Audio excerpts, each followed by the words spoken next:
What do you think? Keto. What? Kamasu. Kamasu. The Kamasu. Kind of a Japanese thing going here. A little vibe like that from my buddy Braden Sweeten. I'll put the link below to the Atlanta Blade Show presentation he did on my YouTube channel talking about this lovely that he has designed called the Kamasu. And look at this knife. She's a handful. She's a crazy handful. Titanium, carbon fiber, M390, and that kind of crazy sheep's foot, reverse tanto, something going on. Oh, by the way, is this in the part of the movie where we get to chop things up? Let's try it out. Oh man, I didn't even feel it go through. Wow. Okay, this is sharp. This is scary sharp. This is scary sharp. Wow. Okay, let me check this out. Oh yeah, it's sticky sharp. Sticky sharp, man. That is good. Okay, stone washy. It is a frame lock at about 35 to 40% lockup there. Milled titanium pocket clip. Right hand only. Left hand people, forget about it. And you can flick it with the little cutaway in the blade. Now look at this design flow. Right into here, pretty good blade to handle length, and goes right into the bolster. Bingo bango, just like that. Got a little pivot surround here on both sides. Oh yeah, it's a chunk. It's a chunky monkey, and it comes in a box. And this is what mine said. Now, BSD Knives. I'll give you the link to his Instagram because it's BSD. Okay, like I don't know what BSD. Braden Sweeten Designs probably. Braden Sweeten Designs. Damn it. And these were 250. Did you see that? 250. That's it. I mean, that seems cheap anymore for something made by Rike. I mean, Ketuo, Ketuo is the like parent company, blah blah blah. So this is a Rike made knife, basically. Reverse tanto. Did I call that sheep's foot? No, I didn't. I'll edit that part out. No, I'm just saying it is a reverse tanto. Okay, 4-inch blade, 5 inches. It's 9 inches, 5.5 ounces. That's not that bad. Okay, hardened steel insert, blah blah blah. And here's the thing. I think this is his first go, which is interesting that Reich has picked up a couple of guys that have designed knives, and David Jin being the other one. And take a look at that review I did on his knife and his video from Atlanta Blade Show on his knife called the Griffin. Okay. But this dog, both knives are pretty good size knives, this and the Griffin. But I did the Griffin without putting the Kamasu in, so I'm doing the Kamasu without putting the Griffin in here because it deserves its own time in the sun. And by the way, let's see what we have here. Almost 6/10 of an inch. I mean, 15 millimeter. So it'll fill your mitts.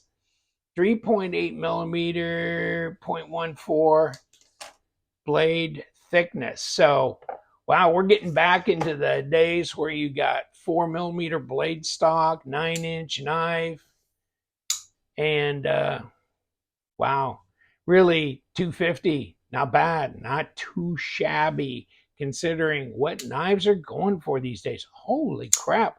I mean, some of these OEM'd You know, OEM knives come back and you blah blah. You can drive it up to 500 plus with the little Timascus kit and this and that. So 250 is like bargain basement. Um, so I don't know how many there are available, to tell you the truth. So probably not a lot. So if you want to get one, you might want to mosey on down and do that. And I'll give you the link to the Keto USA site. And then they got all kinds of weird and unusual, freaky ass stuff there. Okay. So check that site out, period. Okay. Maybe you want to pick up the Griffin as well.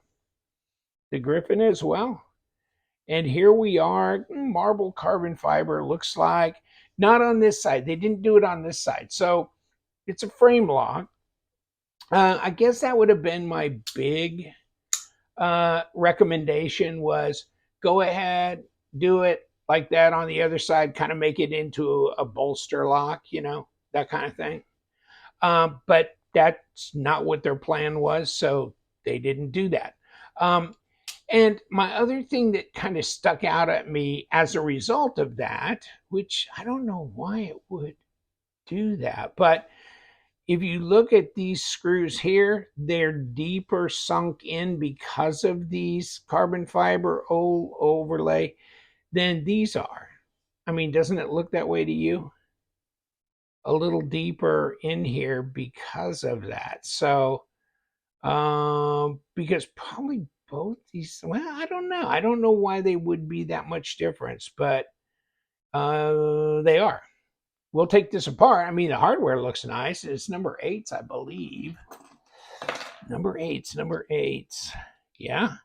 So, I mean, that was a nice consideration that Braden did there on his design, is to do number 8s on this. And is there even a number 8 on this? Or did we go? We went 6. We went to a 6 on that, but that's pretty normal to do that. But what does it weigh? Let's put it on the scale. Not much, 157 grams. So it's not, I mean, as a 9-inch knife, you would think 6 ounces. And I just blew by it, didn't I? Would you, dog? Okay, 5.5. Yeah, okay. It's not 6.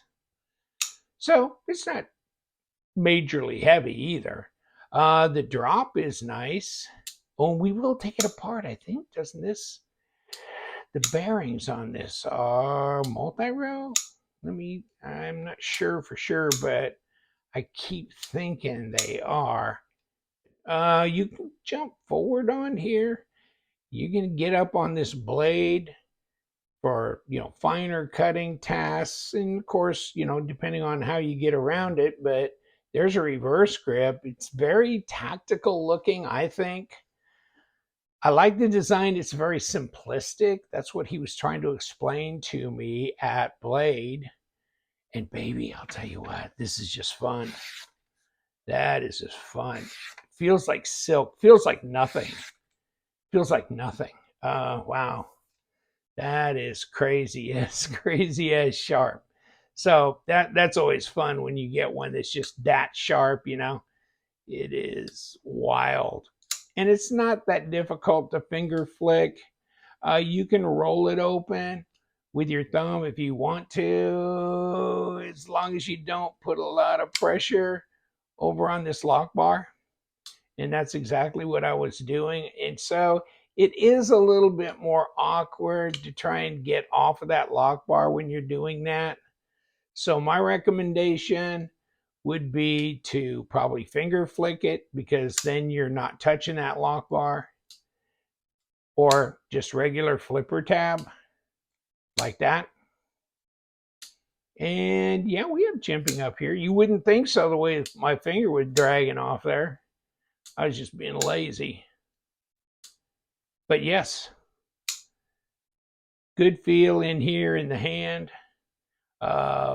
Let's see where the balance is on this dog. Okay, that's easy to find. That's easy to find. And what do you got for a backspacer? So you jimp the backspacer along here, cutaway, lanyard pin, you didn't swing it all the way around. I'm not sure I'm in love with knives that swing that backspacer all the way around here, because what happens a lot of times is that when you swing it around, you decrease the amount of length that you can let your blade run. Okay. And so if you want your blade to have, you want to have the most blade to handle length, keep that from interfering with the situation. And they did here. So that's good. Yeah. Wow. But that, oh, that's a dog. It feels heavy duty. It feels comfortable in the hand. This will be one you can work, and I don't know that you have to be that afraid of snail trails on it. You've got kind of a bead blast situation going on here, but you just don't have. I know it sounds crazy, but you don't really have that much money in this thing either. So you could actually just carry and use this. Detent, I think detent's where it needs to be. And you see me, I was trying to fail it, let go, and it just opened. Something about the action on this that is, you feel like it should fail, but it doesn't. It kicks all the way open. So something in that pivot is swinging that baby open really nicely, really nicely. Man, I wouldn't want that detent any stronger, because finger flicking, which I like to do, yeah, I don't want it. I don't want it any stronger than that. I got to get up in here. I can't really catch it back here that much. Here is where I got to, and that's close to that pivot. And the closer you get, the more it's going to take juice to get it kicked open. You know what I'm saying? Further back, you have more leverage. But so I'm going to kick it about right back in here. And I don't want it to have any more. Nah, I don't want it to have any more detent than what it's got. I think we're good there. Yeah, see that? Nah. Of course, what am I touching that? Okay, there you go. Okay, nah, I think it's good. I think it's good. It's no, nah. It's dialed in where it should be, so it's good. So here we are. I mean, I need number 10. So okay, there we are. We got number 10. And there it is, and there's the surround. Caught both of them before they rolled off the table. And then these are number 8s, and then we got number 6 for the pocket clip. Okay. There's a number 8. Here's a number 8. Okay. And where is my number 6? There's one. Okay. Here's this one. Come on, come on. Okay, here we go. Okay, there's the pocket clip. And there it is. Titanium pocket clip. Open this up. And let's see how compliant we can or cannot get this to be.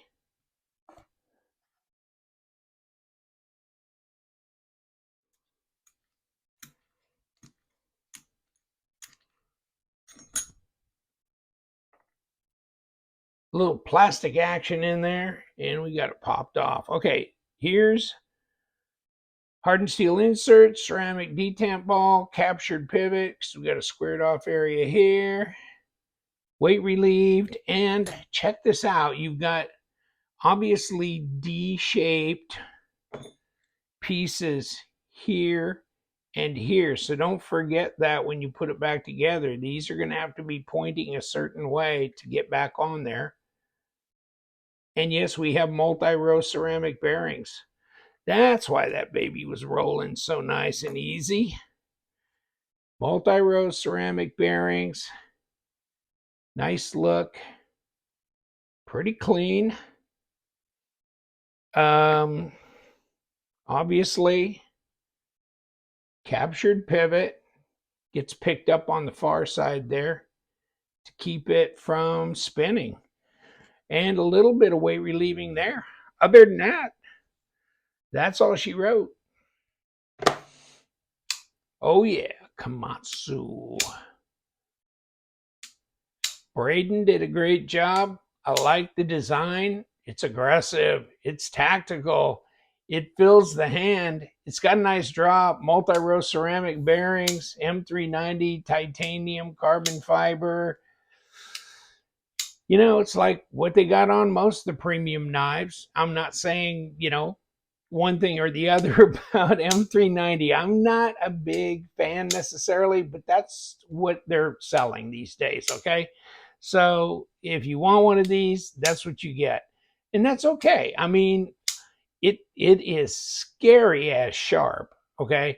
And it has a nice drop to it. It has good weight.